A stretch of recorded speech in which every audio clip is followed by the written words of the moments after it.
Olá a todos, sejam bem-vindos a mais um vídeo do canal Cego à Nascença. Na noite de 14 de abril de 1912, o Titanic já havia percorrido mais de 2.500 quilômetros, fora os avisos de gelo recebidos do SS California. O California enviou outro aviso para todos os navios mais próximos, às 22 horas e 55 minutos, inclusive para o Titanic.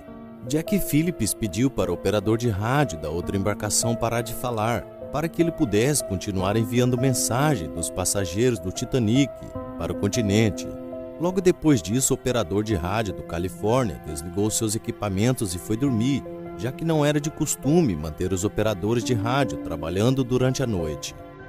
Assim que Fleet avistou o iceberg na frente do navio, ele tocou o sino 3 vezes e ligou para a ponte de comando, avisando Moody sobre o gelo.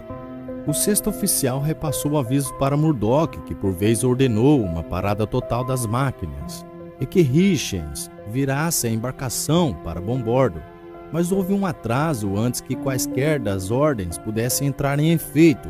O mecanismo de manobra demorava até 30 segundos para mover o leme do Titanic. Só que o Titanic começou a virar 40 segundos depois, porém isso não foi o suficiente. E o navio acabou por colidir do lado estibordo no iceberg, arranhando seu casco embaixo da linha de água.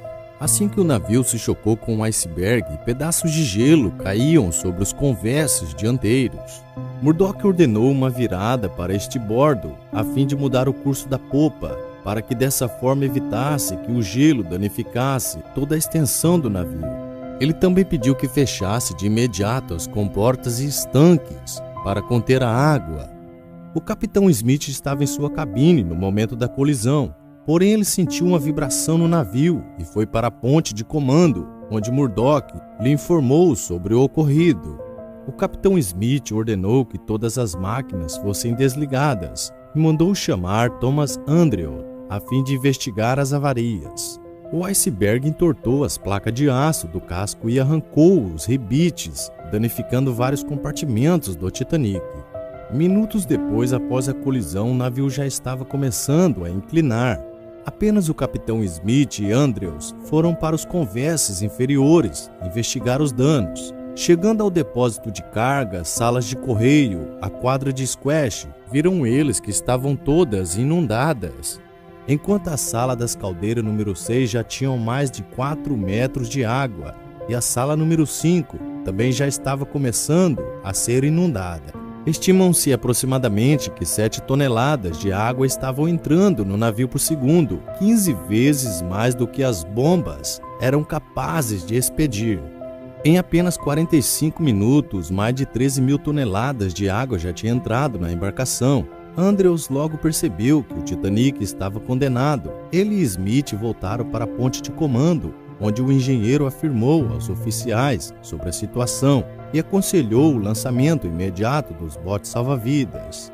O engenheiro afirmou que o navio afundaria em pouco mais de 1 hora. A abertura tinha por volta de 12 metros de comprimento e aparentemente seguiu as linhas das placas de aço.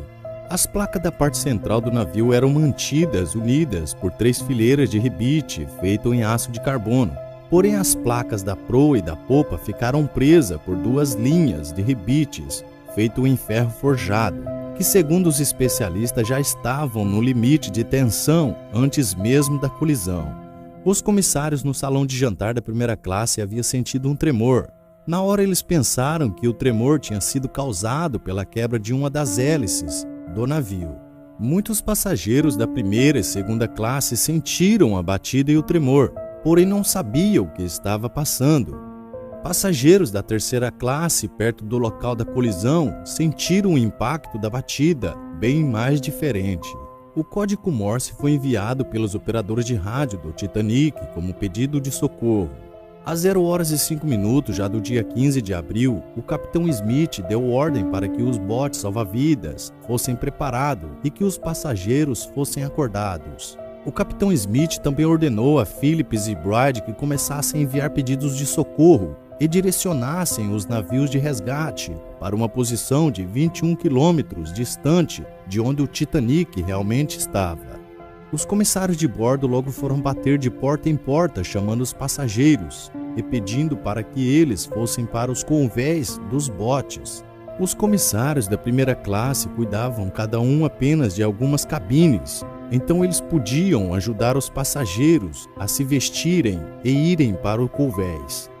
Os comissários da segunda e terceira classe tinham que percorrer por várias cabines rapidamente para acordar os passageiros e mandá-los colocarem coletes salva-vidas. Apesar das ordens, muitos passageiros e tripulante estavam sem entender os pedidos por não acreditarem que o Titanic estava em perigo ou por não quererem sair no frio da noite. Não foi dito aos passageiros que o navio estava afundando, mas muitos perceberam que o navio já estava inclinando. No convés, a tripulação iniciou o preparo dos botes, porém era difícil de ouvir qualquer coisa devido ao barulho do vapor das caldeiras que estava sendo evacuado pelas chaminés. O som era tão alto que tiveram de usar sinais de mão para se comunicarem. Além disso, eles estavam mal preparados para uma urgência, já que o treinamento com os botes havia sido mínimo. Sabe-se que nenhum exercício de emergência havia sido realizado no Titanic desde a partida de Salt Thompson. Tudo isso foi piorado pela aparente indecisão e insegurança e paralisia do capitão Smith, que falhou em dar certas ordens. Ele não organizou a tripulação e negligenciou informações cruciais sobre a real situação do navio. O sinal de socorro do Titanic só foi captado pelo navio russo SS Birma a 1h40, enquanto o preenchimento dos botes salva-vidas só começou por volta das 0h20.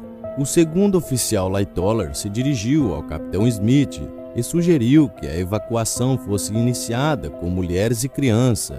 Smith, ainda em estado de paralisia, concordou e disse: coloque mulheres e crianças e baixe-os. Lightoller assumiu o lançamento dos botes do lado bombordo, enquanto Murdoch ficou encarregado do lado estibordo. Entretanto, os dois homens interpretaram as ordens de maneira diferente. O primeiro oficial entendeu que eram mulheres e crianças primeiro, enquanto o segundo presumiu que eram mulheres e crianças apenas.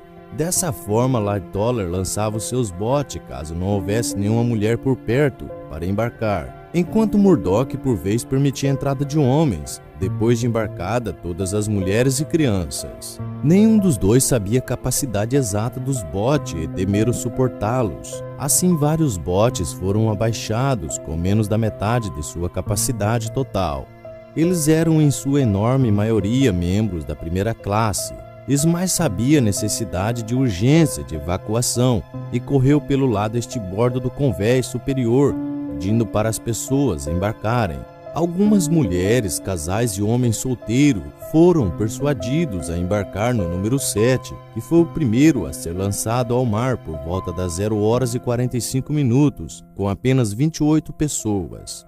Nos convés inferiores, a situação era bem mais alarmante. Os tripulantes da sala das caldeiras número 5 e 6 estavam lutando por suas vidas, enquanto ao mesmo tempo tentavam impedir que o vapor das caldeiras não entrasse em contato com a água congelante do oceano. Algo poderia ocasionar uma explosão.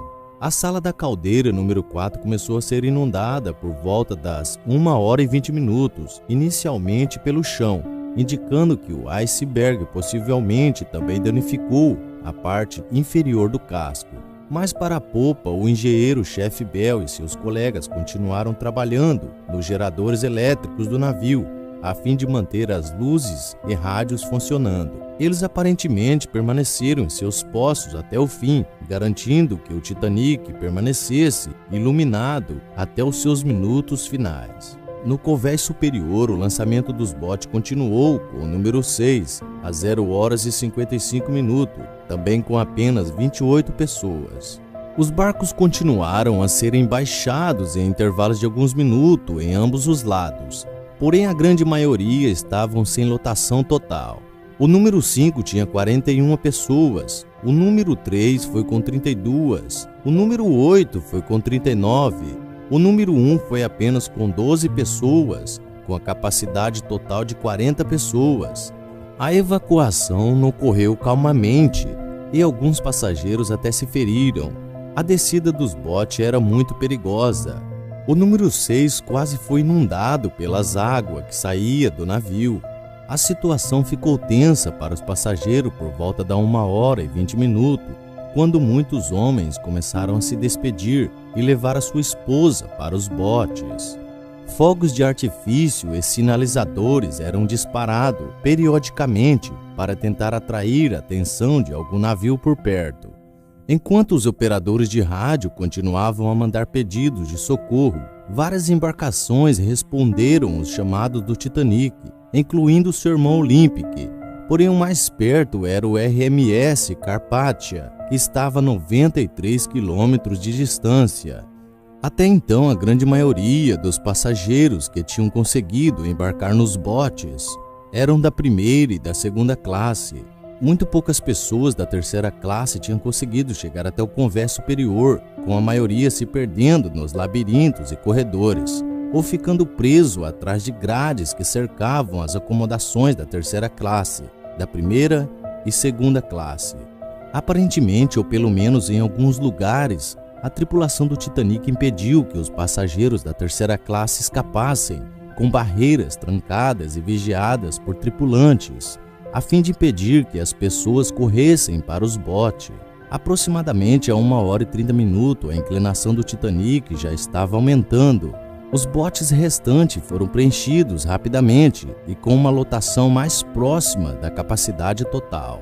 O número 11 foi lançado com 5 pessoas a mais do que podia carregar e quase foi inundado por uma das saídas de exaustão das bombas de água. O número 13 por pouco não teve o mesmo problema, porém enfrentou dificuldades em soltar suas cordas. Ele acabou indo parar debaixo do número 15, que estava sendo baixado. No entanto, os ocupantes do barco conseguiram cortar as cordas a tempo de evitar que o número 15 caísse em cima do número 13. O pânico já estava se alastrando entre os passageiros, com o quinto oficial Hardlower sendo forçado a disparar o seu revólver ao ar para impedir que as pessoas pulassem em seu bote, o número 14. O último barco a ser lançado com sucesso foi o Desmontável D, às 2h05, com apenas 20 pessoas a bordo, com mais 2 pessoas pulando nele enquanto ele estava sendo baixado. A água já havia alcançado o convés dos botes e o castelo da proa estava totalmente submerso.